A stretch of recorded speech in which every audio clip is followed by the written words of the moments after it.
Good afternoon, ladies and gentlemen. My name's Trevor Jones and welcome to Fly Dressing Made Easy.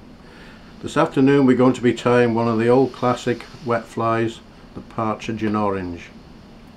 So without further ado, let's get to tying the Partridge Orange. And as you can see, we've got a size 12 partridge hook in the vise, no pun intended. And what we're going to use the original thread, the Purcell's Orange Gossamer. So we're going to attach that slightly behind the eye, and we're going to continue down the shank in touching turns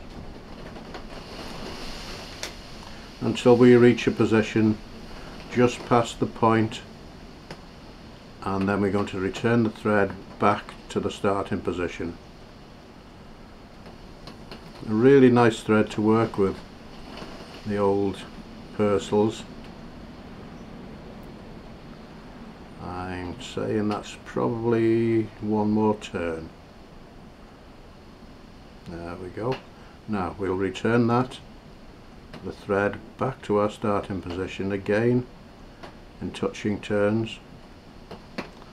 You'll see it gives a nice burnt orange colour, which actually slightly darkens in the water, which is the advantage over some of the modern synthetic threads, is that they actually stay the same colour, and in certain cases that's a big disadvantage.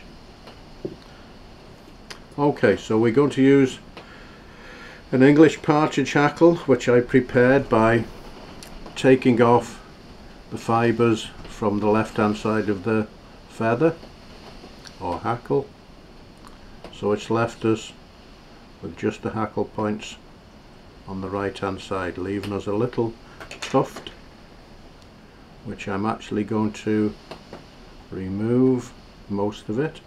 The reason I do that is that it's far easier to cut it off now than actually go in with the scissors when the fly's been actually tied. There's always a danger then of actually trapping the fibres and cutting off fibres you don't want to cut off. Whoops.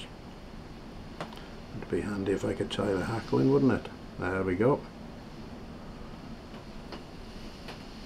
Okay, now let's attach our hackle pliers, and you can see possibly now the reason why we took off the hackle points from the left hand side, because as we wind we're not trapping any hackle fibres down,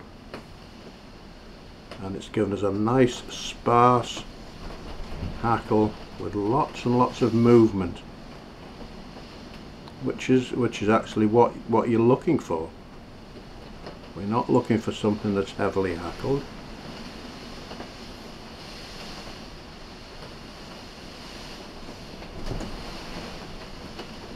Okay, so let's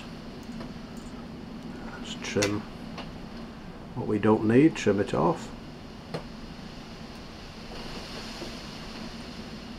There we go, and it's a simple matter of finishing the fly off now. And as many of you will know, I don't use the whip finish tool. I probably never will. So just a nice simple whip finish. Attach our needle into the loop we formed, slide it up. The advantage is that putting the needle in there, it actually stops the thread from twisting and kinking, so that you get a nice tidy finish. And let's cut it off, and always put a little bit of tension on that thread.